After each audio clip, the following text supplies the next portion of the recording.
How's it going, guys? Today I've got a 2000 Ford Ranger. It's a four-wheel drive, 5-speed manual, XLT. Removing the drive shaft, which I've actually removed both of them, but I wanted to make a video over it because the four-wheel drive is a little bit different than the two-wheel drive, because the rear drive shaft bolts up to the transfer case and not the back of the transmission. This is what it looks like. Right here would be the transfer case, and you've got 4 bolts like that. Those 12-point, it's a 12 millimeter, but they're a 12-point socket. That'll take those off. What I did was I got a pry bar and I ran it through there, and I would hold on one side and then I would break those loose, and I went around and broke them all, and then I put the pry bar down and just loosened and actually took them out. This is not like a normal drive shaft, because that's what I was, normally you've got your 4 in the rear, which it does have. So I took those 4 out, and I'm thinking, man, I've got 4 more bolts up here. So if you have the same year or same style four-wheel drive, it's probably going to be the same, but you've got 4 bolts up top, and it's not, whenever it's a two-wheel drive, you've got a shaft that runs inside the transmission. This, it sits flat with the transfer case.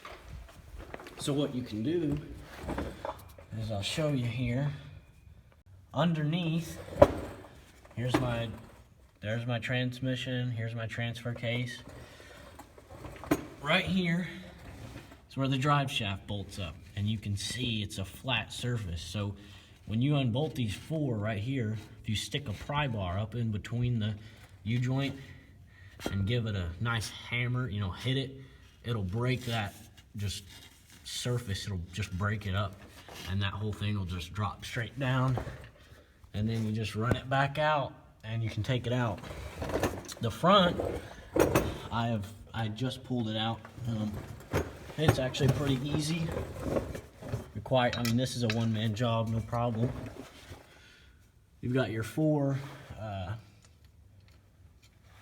bolts up here. Got this little bracket, just goes over the U-joint. Take those out.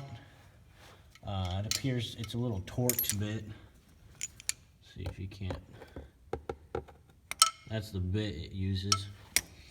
And then if you look back over here on the transfer case, you can't just pull this one out. You've got to take out more bolts. This is what it looks like. You've got these style brackets on there, and you just take those out. I believe it's a 9 millimeter, and then this whole thing will just pull itself out, no problem. But it's pretty simple.